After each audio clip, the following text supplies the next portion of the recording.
सोनार घर संसार उजाड़ीदेला करज ऋण करी जीवन हारिले बाप पुओ एमिति एक हृदय विदारक दृश्य देखा मिली खोर्धा जिला कुमारांग पंचायत वीरकेशपुर गाँ गहली हाथ उद्धार करी 10 लाख ऊर्ध्व टंकार करजरे बुड़ीथिले बापा सेथिरु 5 लाख टंका विवाहित झीलको देइथिबा जानी गत 10 दिन तले विदेशरू आसी एसबु शुणिथिला सान पुओ तोफान प्रधान। परे शुक्रवार राति रे एहाकु नै बापा पुओंको मध्यरे झगड़ा लागिथिला। राति रे बापा नवघन प्रधान घरु बाहरी बालुंगा स्टेशन निकटरे रेल धारणा रे आत्महत्या करिथिबा बेले पुओ विष पी आत्महत्या करिछि।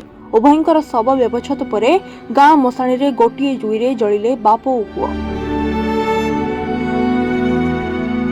बाणपुरु सुधीर कुमार पात्रंग रिपोर्ट, रिपोर्टर्स टुडे।